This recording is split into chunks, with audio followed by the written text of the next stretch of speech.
acreditei que Deus tenha uma palavra para nós durante estas próximas semanas também, na carta de Pedro, e por isso estamos a voltar a ela, a primeira carta de Pedro, escrita a irmãos cristãos forasteiros que estavam a ser perseguidos por causa da sua fé, que estavam espalhados. Pessoas que aparentemente poderíamos dizer que eram os sem casa, ou melhor, nesta casa não era só sem casa, era sem pátria, e que realmente Deus os tinha chamado, e a primeira carta fala acerca, o primeiro capítulo fala acerca de que eles não são, na verdade, pessoas sem pátria, mas eles têm uma pátria celestial, algo que ninguém pode retirar. Por isso, mesmo num contexto de muita fragilidade, de muita pobreza, de muitas dificuldades que eles estavam a passar, Deus traz uma série de promessas aqui. O apóstolo Pedro lembra, não é? Que eles tinham uma herança que não se pode perder, não é?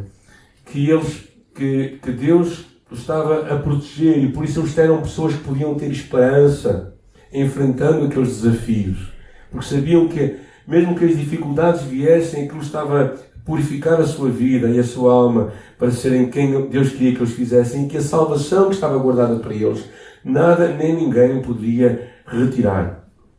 E com base nessa identidade que eles eram em Cristo, há uma chamada para nós sermos o que Deus quer que nós sejamos santos tal qual Ele é. E a santidade não é aquele estereotipo de pessoa que veste mal, que cheira mal e que ninguém está perto e que é mal disposto. A santidade é alguém que ama Deus, é alguém que quer viver o que Deus tem para a sua vida, e que vemos Deus não como aquele que vem desmanchar os nossos prazeres, mas como aquele que vem dar prazeres à nossa vida. Não é como aquelas pessoas que às vezes querem se embriagar e depois no dia seguinte não acordarem com dor de cabeça. Não. Deus quer que nós tenhamos um tempo muito divertido, mas que no dia seguinte não tenhamos dor de cabeça. Ou seja, o nosso Deus, verdadeiramente, Ele sabe o que vai encaixar na nossa vida, o que nos dá prazer, o que vai trazer resultados duradouros para a nossa vida. E por isso, é que a santidade é basicamente isso, é sermos o que Deus quer que nós sejamos. É vivermos como Ele quer que nós vivamos. É interessante que esta semana, ao estar a fazer compras ali no Pingo Doce, levei uma das minhas t-shirts que dizia depois do coração e depois Jesus, né? Eu amo Jesus.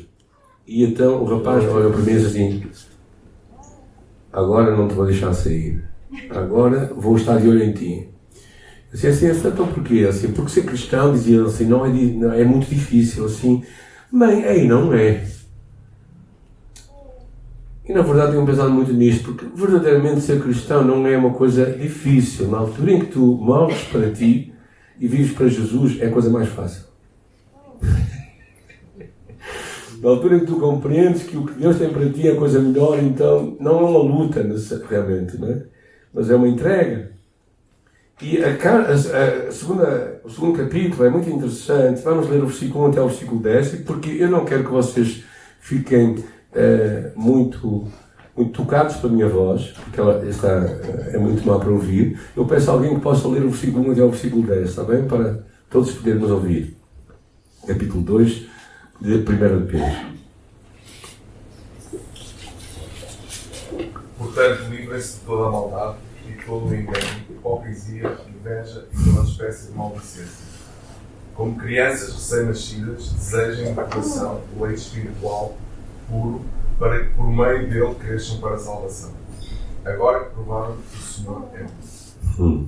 À medida que se aproximam dele, a pedra viva, rejeitada pelos homens, mas escolhida por Deus e preciosa para ele, vocês também estão sendo utilizados como pedras vivas de edificação de uma casa espiritual, para serem sacerdócio santo, oferecendo sacrifícios espirituais aceitáveis a Deus por meio de Jesus Cristo.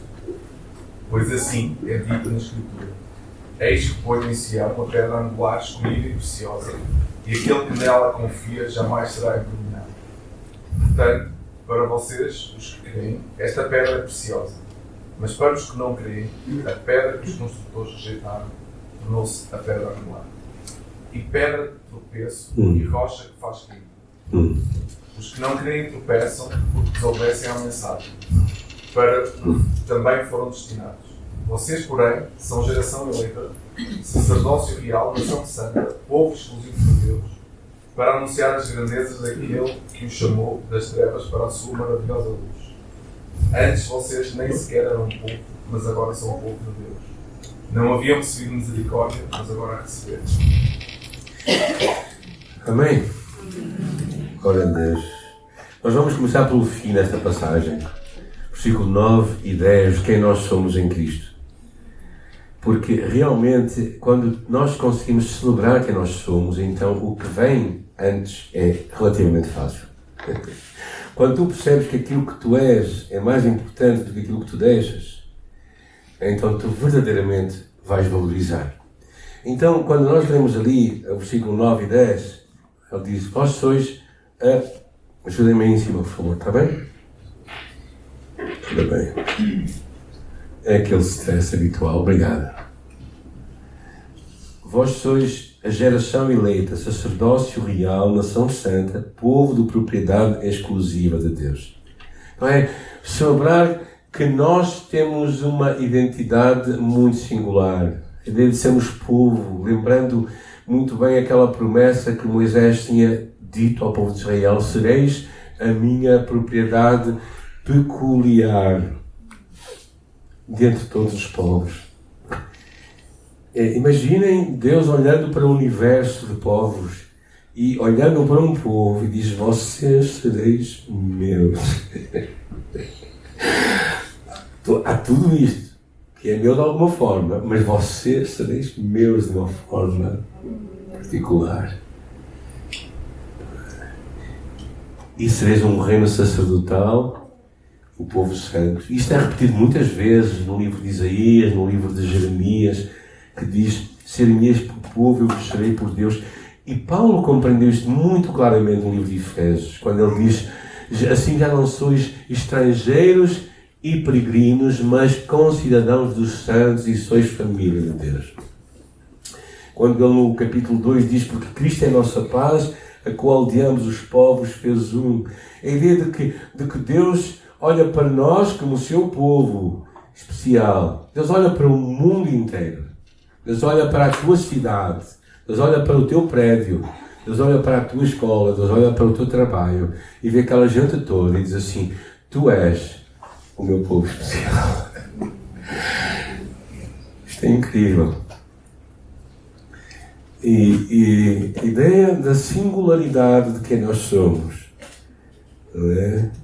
Somos, diz aqui, uma geração eleita. E depois ele fala um sacerdócio real. E claro, ele junta aqui duas imagens curiosas de sacerdotes e de reis.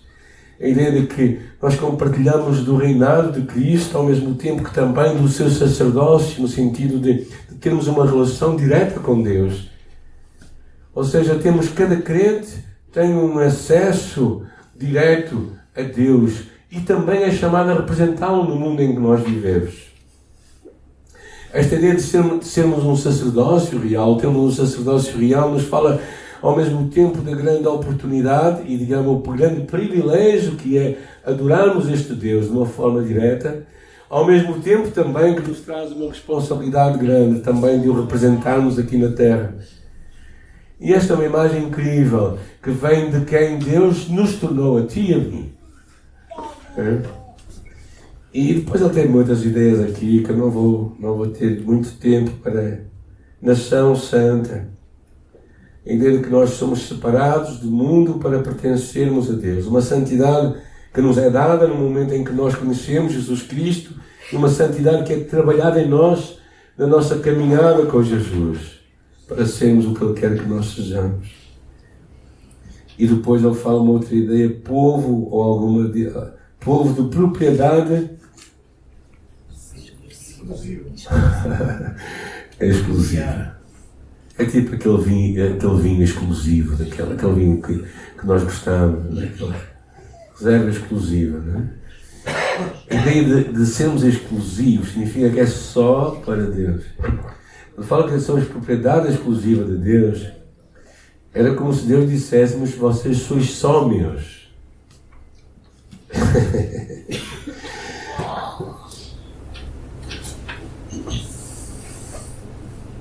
Ou seja, Deus não nos quer partilhar com mais ninguém. É a ideia deste pertencimento absoluto a Deus por meio do sangue de Jesus Cristo. Um povo que é reservado só para Ele. Se calhar era por causa disso que o povo judeu é um pouco orgulhoso. Mas o orgulho, claro, sabem que o orgulho é aquele pecado que toda a gente vê, menos nós, não é? Perguntem ao orgulhoso se ele é orgulhoso. Ou seja, há um orgulho que é um orgulho, eu costumo brincar dizendo que é um orgulho santo, não é? Aquele orgulho em que tu sabes quem tu és e vives isso com... Eu acho que este versículo 9 é daqueles que nós deveríamos ter escacarados num lugar que para nós nos lembrarmos bem, naquele dia mau, naquela altura em que nós dizemos, bem, sou sempre o mesmo, eu nunca saio sempre torta, e as coisas são sempre... Nesse dia mau, então, pega naquele versículo 9 e põe lá, eu sou. É interessante a importância do plural aqui, porque tu podes dizer que tu és porque tu fazes parte de outros que são. E aqui fala o papel da comunidade, da igreja. Mas também acho que tens legitimidade, né? Sendo parte de uma comunidade de fé, tens legitimidade para dizer, eu sou a geração eleita, sacerdote real, nação santa, povo da propriedade exclusiva de Deus. Só pertencemos a Ele. Então, quando nós somos tudo isto, para quê? E depois vem com a identidade, a identidade do eu aqui empurra-nos para a missão. Vós sois a geração eleita, o sacerdócio real, a nação santa, o povo adquirido, para que anuncieis as virtudes daquele que vos tirou das trevas para a sua maravilhosa luz. A identidade traz-nos uma missão, empurra-nos para ela, dá-nos um propósito, e o propósito é anunciar, proclamar, que vem da palavra evangelho, declarar, tornar conhecido, divulgar. Isto acontece para que tu não teres vergonha da melhor mensagem que Deus entregou ao mundo, que anjos quiseram escutar e ouvir e que Deus nos entregou a nós. Deus nunca preconizou um povo orgulhoso, santo, que vive para si, dentro das quatro paredes, feliz por serem salvos, mas um povo que percebe que a sua identidade é para que nos vá para fora, para proclamar aquilo que nós somos e aquilo que Deus está a fazer.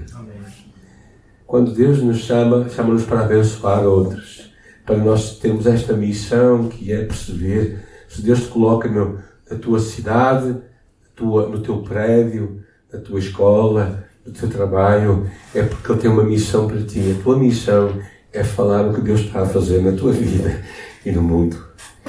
E é incrível porque porque este orgulho, não é? Este santo orgulho, não é? Nos deve mover para esta missão grande que Ele nos entrega a cada um de nós. Então voltamos ao princípio da nossa mensagem, versículo 1. E a ideia que Paulo está a falar, porque nós somos tudo isso, porque nós somos este povo santo, porque nós somos realmente propriedade exclusiva de Deus, ou seja, Deus quer nos só para Ele. Eu acho que isto é uma coisa muito interessante, irmãos. Se vocês conseguirem parar na vossa vida hoje, sentar, perguntar-vos a vocês próprios, não é? Deus quer-nos só para Ele. O que é que eu estou a fazer que é só para mim? Se eu perguntar a Deus, Deus, o que é que tu queres que eu faça? Eu estou disposto a fazer isso? Estou disposto a sentar-me simplesmente e dizer, Senhor, o que é que eu devo fazer agora? Porque eu sou só teu. É verdadeiramente revolucionário que tu podes ouvir Deus falar contigo. E uma das coisas será certamente tirar a roupa suja. Não é? A ideia que ele fala aqui no versículo 1, ele diz, portanto, deixando toda a maldade. Algumas versões dizem, despojando-vos. A palavra realmente deixar significa despir-se, remover, abandonar deliberadamente. Não sei qual foi o trabalho pior que vocês fizeram. Qual foi o trabalho que vocês mais pior no sentido mais sujidade. De cheiro. Alguém transportou bosta de animais, de vacas, para fazer adubo? Eu já também. Lavar as vaias dos povos. Foi quando eu fui estudar a Bíblia, uma das coisas que nós fazíamos era fazer isso. Era transportar bosta de animais para ganhar dinheiro, não era? Lavar tripa. Pois, lavar tripa. Ok. Há coisas. Agora, quando tu trabalhas durante 2 horas, não é? A transportar aquilo, tu não sabes onde é que está o cheiro. Se está naquilo, se está em ti. Certo? E a ideia que está aqui é tu retirares aquela roupa suja, tu rasgares e mesmo atirares para longe porque não queres aquilo. E então Paulo fala aqui de 5 coisas que eu acho que todos nós passamos muito rapidamente neste versículo porque achamos que isto não é para nós. Né? Mas vamos ver, eu particularmente quero gastar tempo na última palavra. Né? E o que Paulo está aqui a falar é de pecados de relacionamentos. De pecados que vêm da nossa relação uns com os outros. E a primeira delas é malícia, uma disposição interior para o mal. Claro que ninguém aqui tem uma disposição interior para o mal, para não. Estou certo que não. Talvez esteja um bocado duro demais, é um bocado ir um pouco além, mas é o que está aqui a Bíblia dizer: retirai a malícia, se há aquele desejo mau dentro de vocês, retirai. A segunda coisa que ele fala é do engano, que vem da palavra trapaça, a intenção de manipular. Também penso que ninguém tem este desejo, uma atitude aqui. Nenhum de nós esconde coisas que não quer, que não devem ser reveladas. A terceira coisa que ele fala é fingimento. A palavra grega vem da palavra hipócrita. O ator, não é? O ator é um hipócrita, não é? Pessoas que vivem um mundo na igreja e outro em casa ou no trabalho, não é? Ou seja, às vezes a religião parece que se presta para alguns dissimulações e enganos. Às vezes sabemos nos comportar em certos ambientes e em outros vivemos a nossa vida. Esta ideia de fingimento, pronto, aqui já começa a ser um pouco, temos que reconhecer que se calhar de vez em quando até as pessoas perguntam-nos: então está tudo bem? E nós dizemos assim, como bons cristãos: está tudo bem. Graças a Deus. Mas às vezes não está tudo bem e nós não temos a coragem de dizer a verdade. Nós também não temos que contar a toda a gente que está mal, não é? Isso é uma questão de liberdade, realmente. E também de confidencialidade, a quem sabemos falar, não é? A quarta coisa, bem, eu acho que a coisa começa a ficar um bocadinho, eu acho que mais pessoal, fala de inveja. Eu gosto de definir inveja como um desejo desmesurado por ter alguma coisa que Deus escolheu não nos dar a nós. Ou seja, quando tens inveja de alguém, é que tu desejas uma coisa que Deus escolheu não te entregar. É? Pode ser uma marca de sapatos, para aqueles que gostam mais assim de desportivo, não é? Ou aquele tipo de carro que tu gostarias de ter, não é? Mas que Deus escolheu não te dar a ti, não é? E inveja é nós... Realmente, o problema, claro que o problema da inveja é que nós não ficamos contentes com o que nós temos, não é? Nem aproveitamos o que temos, nem, claro, não vamos aproveitar o que os outros têm. Então a inveja nunca cria satisfação. E basicamente a agenda da sociedade de hoje, no mundo, é produzir em nós descontentamento e consumismo. É a ideia de tu pensar que nunca vais ter a última coisa, não é? Vocês já sabem, vocês podem ter um telemóvel. Eu acho que já passou a 5ª geração, já. Eu acho que já ouço falar do 8G, não sei o que é que isto significa, mas se calhar quer dizer que a coisa está a mudar. Ou seja, aquela ideia de que tu sempre nos faz sentir mal. Ou seja, sempre nos faz sentir com menos. E a inveja às vezes também nos leva a falar coisas, a desejar coisas. Porque, na verdade, muito disto tem a ver com a forma como nós usamos a nossa língua. E a última delas é a maldicência, ou aqui fala toda a difamação. Maldicência tem a ver com falar de uma forma, falar mal dos outros. Não é só difamar ou caluniar, mas é também não promover o amor. As palavras do maldizente são comida fria que desce para o mais interior do ventre, diz Provérbios. Mas imaginem uma boa refeição e a comida fria, vocês a comerem, aquilo está gelado e aquilo entrar para dentro. E as palavras do maldizente são assim, elas não vão promover nada. É interessante que Tiago vai longe quando ele diz: se alguém cuida ser religioso e não refreia a sua língua, antes engana o seu coração, a religião dessa é vã. A maldicência tem a ver com aquilo que mina a comunhão, o amor e a unidade da igreja. E não há coisa talvez pior do que isto.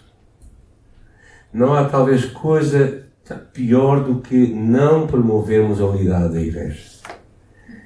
Eu queria só tomar duas passagens. Porque é que a unidade é essencial?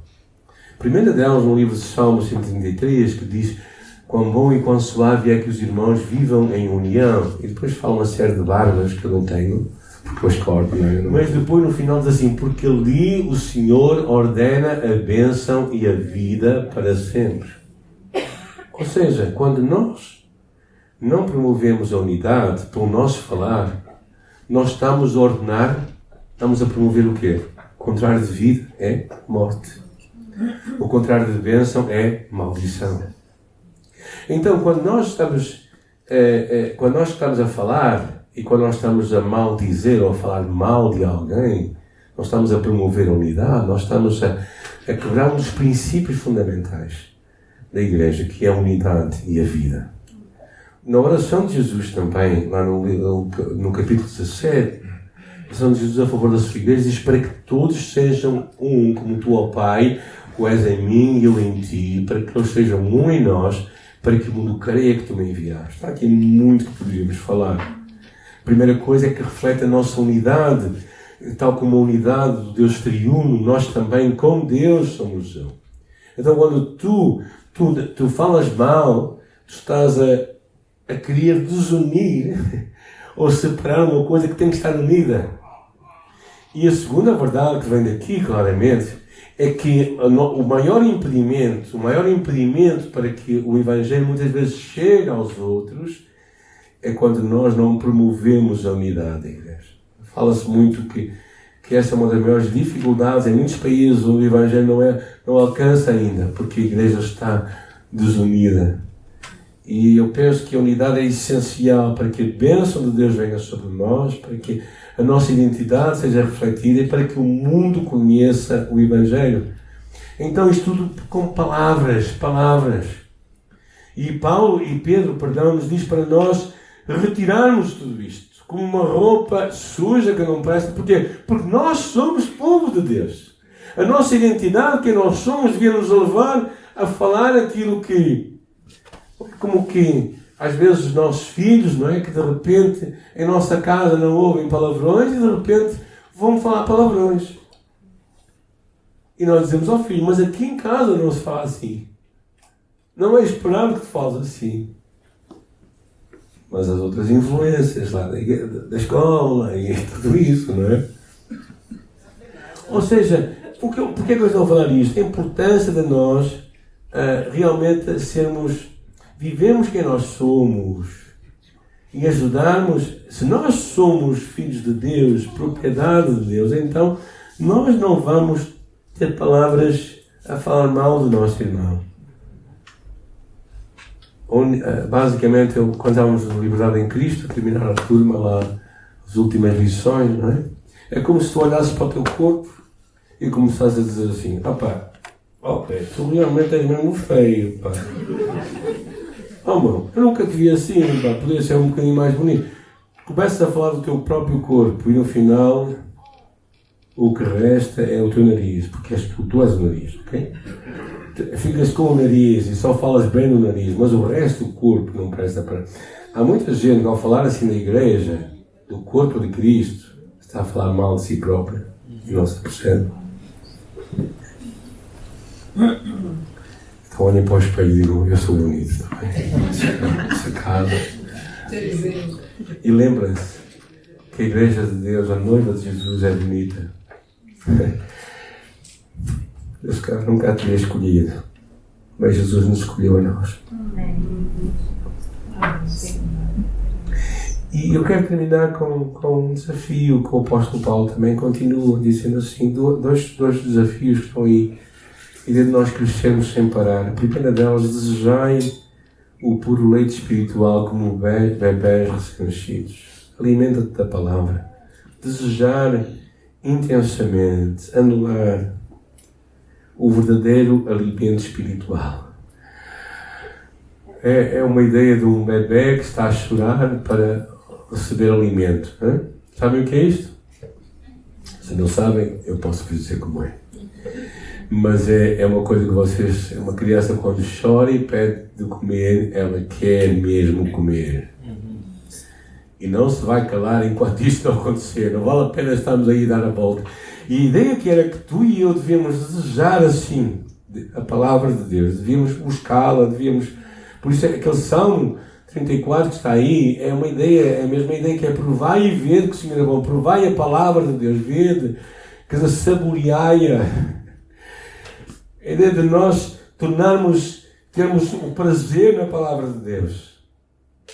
Quanto é que tu a desejas, não é? Quanto é que tu a buscas e a queres? Eu lembro quando eu era um tempo, eu passava um tempo, eu comecei a ficar preguiçoso. E eu não lia, não fazia o meu tempo devocional, então eu tenho uma regra que eu gosto muito de pequeno almoço, gente. O pequeno almoço para mim é a refeição do dia. E então eu fazia assim, bem, enquanto eu não ler a Bíblia, eu não vou tomar pequeno almoço. Aquilo me motivava. Porque assim, esta fome de querer conhecer a Deus, e nós temos de crescer. Temos de crescer como cristãos. E a segunda imagem, gente, é fascinante. Ok, agora só ler a palavra. Só queria 3 coisas que eu quero: ouvir, crer e obedecer. Eu ponho aí a palavra oco, que é nós precisamos estar vazios para nós próprios e com espaço para Deus. A palavra de Deus passa por isso, para tu ouvires a palavra. Mas não somente ouvires para encher aqui a tua mente, mas ouvires para encher a tua alma, a tua vida. E por isso passa por obediência, por viveres a palavra. Só assim é que ela vai ter resultado. Mas a segunda imagem está aqui. Versículo 3. Versículo 4 diz: chegando-vos para ele pedra viva. E no versículo 5 diz: vós sois pedras vivas, sois edificados casa espiritual e sacerdócio santo, para oferecer sacrifícios espirituais agradáveis a Deus por Cristo Jesus. Trouxe-vos uma fotografia. De onde é que é? Pedras parideiras. É um fenómeno mundialmente interessante, aqui pertinho de nós, em Aroca, e onde pedras estão a crescer. O que vocês veem ali, pequeninos, são pedrinhas. Ou, digamos assim, ovos de pedra. Que isto, se vocês vão pedras parideiras em qualquer lugar que procurem conhecer, vão descobrir isto. É muito interessante. É um fenómeno curioso que aquela pedra tem xisto à volta e no centro tem o núcleo, tem o coração daquela pedrinha. Ela vai crescendo, crescendo, crescendo, até que um dia ela torna parte da pedra grande. E a imagem que está aqui é precisamente essa imagem. É que tu e eu somos como pedrinhas vivas que fazem parte da pedra grande que é Jesus. E que a tua subsistência, a minha subsistência, o meu crescimento, o teu crescimento acontece por estarmos ligados a Jesus. Sermos parte de Jesus. Estamos ligados a esta pedra que está viva, que foi rejeitada pelos homens, mas eleita por Deus e preciosa para Deus. Por isso, quem crê em Cristo é edificado e quem rejeita a pedra tropeça. Diz aqui o argumento que o apóstolo Pedro está a levantar aqui. E a ideia central desta passagem aqui é basicamente tu estás unido a Jesus, tal como a outra imagem, que é a imagem da videira, de estarmos unidos à videira. e sermos parte dela. Perceberes que a tua vida cristã só acontece e só vai crescer porque estás unido a Jesus Cristo. E eu quero te encorajar, porque esta passagem é tão rica. Percebes que Cristo é o princípio, o meio e o fim da vida cristã. Sem Cristo nada podemos fazer. A religião e a fé acontece e é central quando tu percebes que Cristo tem que ser central para ti. Então, é verdadeiramente um grande encorajamento do apóstolo Pedro aqui. Por isso, começando na ideia de quem nós somos em Jesus, que ele depois vem a seguir, não é? Vós sois a geração eleita, sacerdócio real, nação santa, povo de propriedade exclusiva de Deus. Por isso, deixemos, desembaracemos-nos, abandonemos, deitemos fora toda a maldade, toda a malícia, tudo que promove a divisão e cresçamos no conhecimento da palavra de Deus. Busquemos conhecer não somente uma palavra intelectual, mas algo que vai mudar o nosso caráter e nos vai tornar juntos a Jesus, e mais como eu. Esta é uma imagem incrível que o apóstolo Pedro traz para aquela igreja e traz para ti e para mim. Eu quero te encorajar a voltares para o teu dia a dia a pensar nisto, não é? Como é que eu vou tornar Cristo mais... vou estar mais unido a Ele? Como é que eu vou ser mais parte desta pedra, do qual eu já sou parte? Mas como é que eu vou deixar que isto cresça em mim?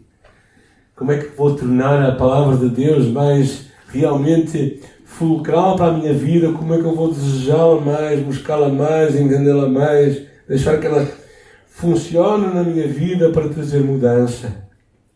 Isto vai acontecer não por causa da tua força. Claro, a tua disciplina é importante, mas principalmente por causa de quem tu és. Porque tu és uma geração eleita, és um povo santo. És escolhido por Deus para ser dele. E no final deste tempo eu quero te encorajar a fazermos uma declaração juntos, neste final do culto.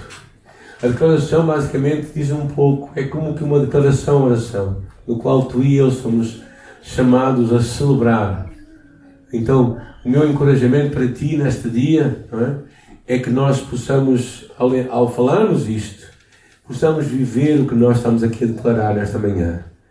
A declarar que nós somos esta geração eleita, sacerdócio real, nação santa. Também no qual nós retiramos do nosso meio palavras de maldade, inveja, engano e todo o falar que promove a divisão e a falta de amor.